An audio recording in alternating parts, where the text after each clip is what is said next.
KPBS On Demand is supported by UC San Diego's Art Power, presenting cellist Joshua Roman, performing from his album Immunity, alongside music by J.S. Bach and more. Sunday, June 22nd at UC San Diego's Epstein Family Amphitheater. Reserve your tickets at artpower.ucsd.edu. Good morning. I'm Annika Colbert. It's Monday, November 22nd. The Blue Line trolley extension is finally open. More on that next, but first, let's do the headlines.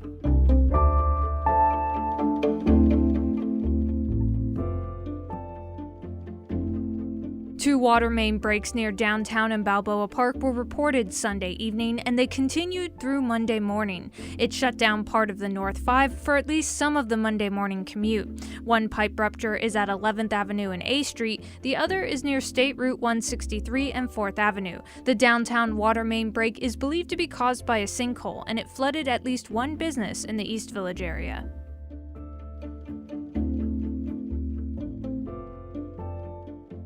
A vote was delayed on Friday on new air quality regulations for sport fishing boat engines.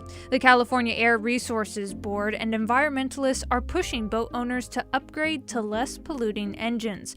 But the Sports Fishing Association fears that if regulations are passed, mom and pop shops will close, tour prices will double, and ocean access will become a luxury.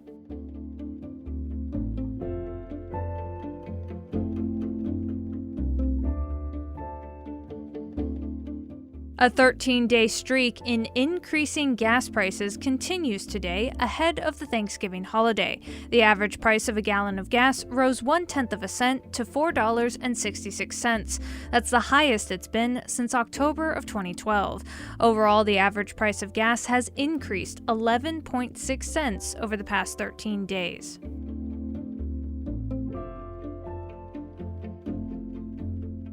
From KPBS, you're listening to San Diego News Now. Stay with me for more of the local news you need.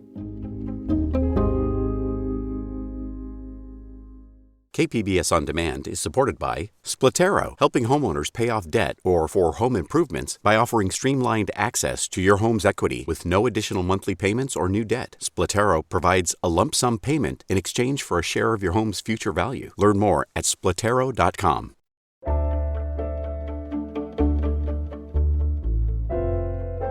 San Diego's biggest expansion of public transit in more than 15 years is now up and running. The Blue Line trolley now offers a one-seat ride from the border to UCSD and University City. KPBS Metro reporter Andrew Bowen examines the impact that extension could have and the work that's still left to do. Service on the extended UCSD Blue Line began on Sunday, but last week, MTS offered the media a preview ride. It was fast and smooth, with some excellent views you can't get while driving. Full disclosure, I've been looking forward to this trolley ride for a long time, and it's hard to understate just how big a deal the project is. 9 new stations and 11 miles of new tracks. That's a 20% increase in the MTS trolley network. We are so excited about this project! Sharon Humphreys is the bubbly Director of Engineering and Construction at SANDAG, the regional transportation agency that built the trolley extension.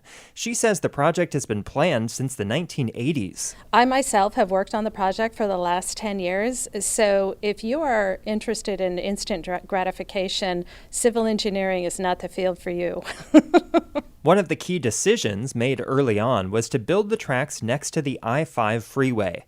That made the project cheaper and easier to build by limiting the amount of land SANDAG had to acquire. Nobody wants to part with their personal property, their land, so by running most of the project through public lands, we were able to avoid impacting property owners and impact personal property. The downside to that decision, half the land that surrounds many of the stations is taken up by the freeway, where there's no chance of building new housing or commercial development.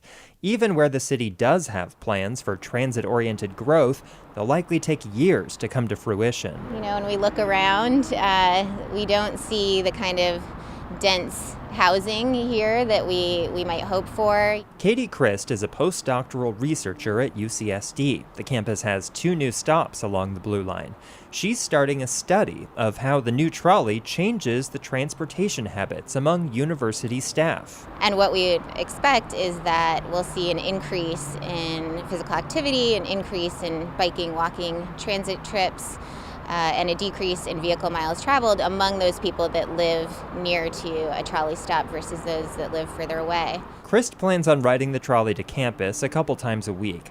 She lives in Normal Heights, miles and canyons away from the nearest trolley stop, but she's a gung-ho cyclist and transit rider, eager to get to the trolley however she can. The extension starts at Old Town and runs north between Pacific Beach and Claremont before reaching UCSD and University City. So yeah, if we wait till we have all these cars zooming by us. Christ and I rode our bikes up and down Balboa Avenue, the 3rd stop on the trolley extension. Let's cross at the crosswalk. My gosh. Massive trucks zoomed by us like it was a freeway. Many of the new stations are downright hazardous to access by foot, wheelchair, or bike.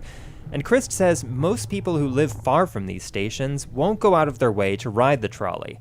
There are plans to improve bike and pedestrian infrastructure around the stations, but there's no clear timeline on when they'll be complete, and they may require taking a lane or 2 away from cars.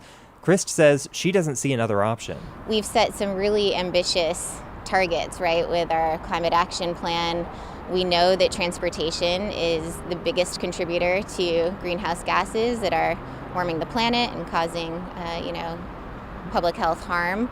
So I think that is a trade-off we have to be willing to make. So the benefits of the new trolley may take a while to reach most San Diegans. But UCSD Chancellor Pradeep Khosla says he thinks the trolley will really catch on with students within a year. We have passes for all of our students. It's part of their student activity fees, so the students will have complete access to San Diego without a car. Or rather, access to the parts of San Diego you can easily get to via public transit. And that was KPBS Metro reporter Andrew Bowen.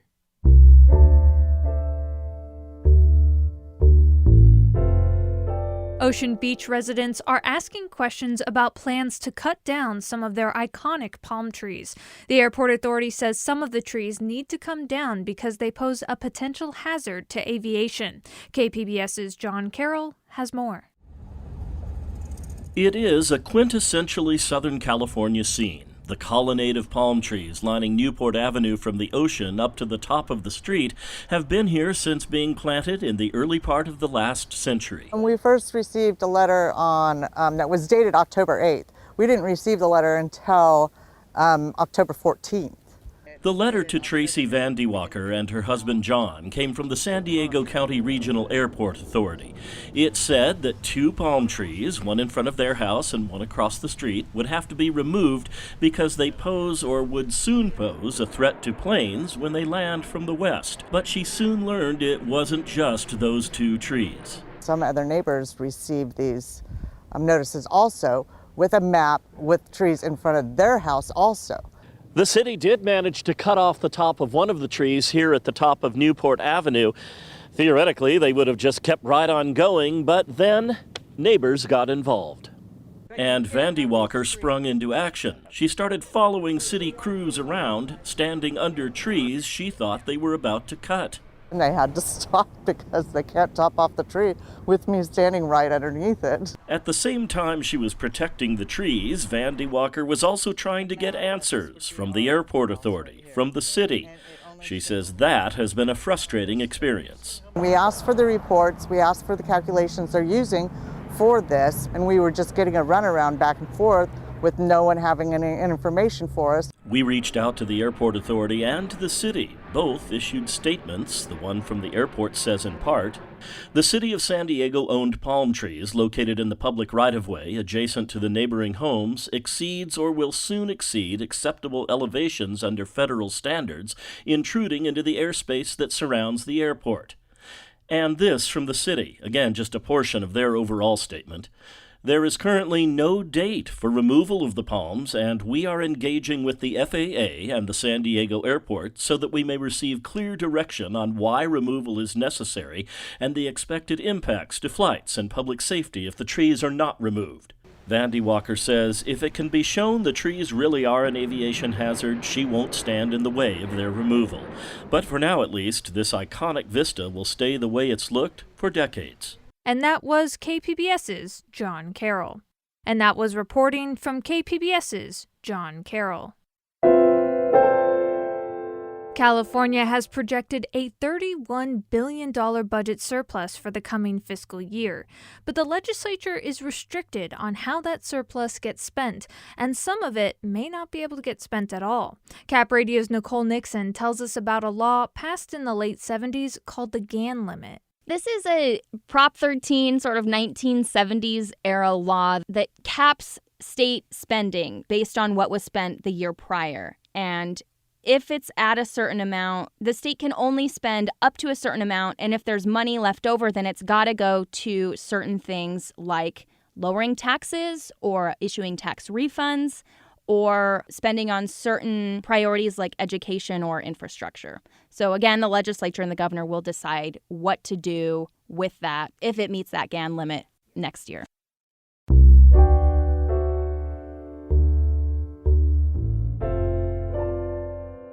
And if you're planning to travel for the holidays, KPBS's Melissa May has some travel tips you might be thankful for. For the holiday, the roads are expected to be extra crowded.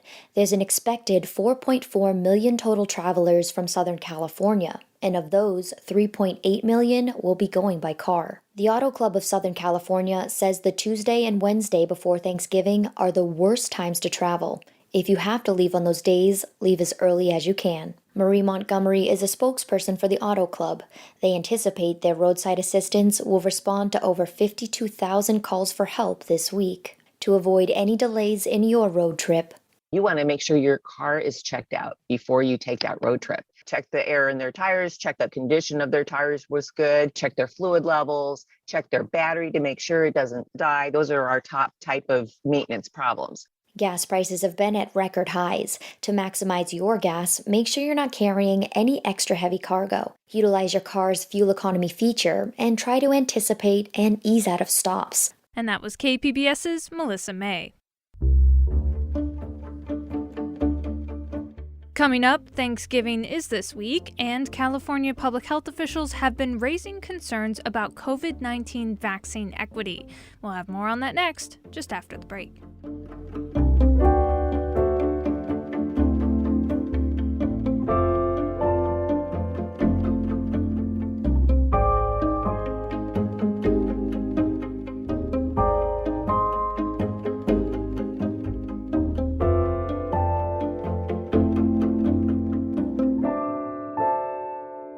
KPBS On Demand is supported by UC San Diego's Art Power, presenting cellist Joshua Roman, performing from his album Immunity, alongside music by J.S. Bach and more. Sunday, June 22nd at UC San Diego's Epstein Family Amphitheater. Reserve your tickets at artpower.ucsd.edu.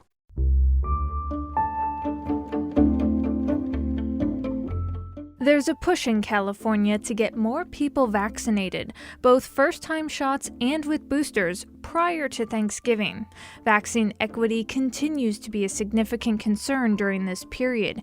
Asian Americans in California are outpacing their Black, Latino, and white counterparts when it comes to getting the shots, with nearly 82% fully vaccinated, while Black and Latino Californians hover around 50%. Dr. Rohan Radhakrishna is the Deputy Director of the Office of Health Equity at the California Department of Public Health. He spoke with Cap Radio's Randall White. Has your office determined the causes for the disparity in vaccine rates? Within California, we're doing better than many states, but there is still work ahead, especially with the holidays upcoming. So we're pursuing a variety of strategies that have worked earlier in the pandemic to minimize inequities and continue to infuse new things that we learn on the ground every week to ensure that all Californians get vaccinated before the holidays and we leave no community behind, whether that's by place, by race and ethnicity, or by insurance type. What are some of those strategies? How do you determine where to provide vaccination sites or maybe the hours of operation? Any barriers that could keep some people from getting their shot? We take a hyper-local approach and have a variety of geospatial tools to really help us hotspot where there's a large volume of people, lower vaccination rates, and we can really slice and dice the data according to a variety of variables. This then allows us to focus, as we call it, both our air game and our ground game to get the message out about vaccination opportunities, but also to focus who we're reaching. That may be through door knocking, through text banking, through phone banking, through canvassing, to make sure that there's no deserts, no map spots in California where we're not reaching out to. Dr. Rohan, where are you seeing the most vaccine hesitancy? A report by NBC News shows Latinos in Orange County have some of the lowest vaccination rates statewide at just 22%. What is your office doing to address places like this where the numbers show such a real challenge? As you mentioned, the variation in vaccine confidence can be hyperlocal. And it's not enough to just choose a geography or a race and ethnicity. You need to get more specific. You need to also look at age group, because if you're focused on Latinos being further behind, you need to look at the difference between first shots versus boosters. You need to look at the difference between Latinos who are 65 plus versus those who are in the youth age group to really hyper-focus your message. You mentioned different age groups. What are we seeing in terms of younger children, 5 to 11, getting the shots? What are the numbers starting to show there? This is a turning point in our fight against the pandemic to bring on board the 5 to 11-year-olds. We've had over 100,000 already in California and vaccinated. And as we've seen with other age groups that come on board, some people are in the watch and wait category, and that's okay. But before the holidays, we're taking a household approach to ensure that everyone has the maximum immunity before these holiday gatherings. And that was Dr. Rohan Radhakrishna with the California Department of Public Health. He was speaking with Cap Radio's Randall White. And that's it for the podcast today. Be sure to catch KPBS Midday Edition at noon on KPBS Radio, or check out the Midday Edition podcast. You can also watch KPBS Evening Edition at 5 o'clock on KPBS Television. And as always, you can find more San Diego news online at kpbs.org. I'm Annika Colbert. Thanks for listening, and have a great day.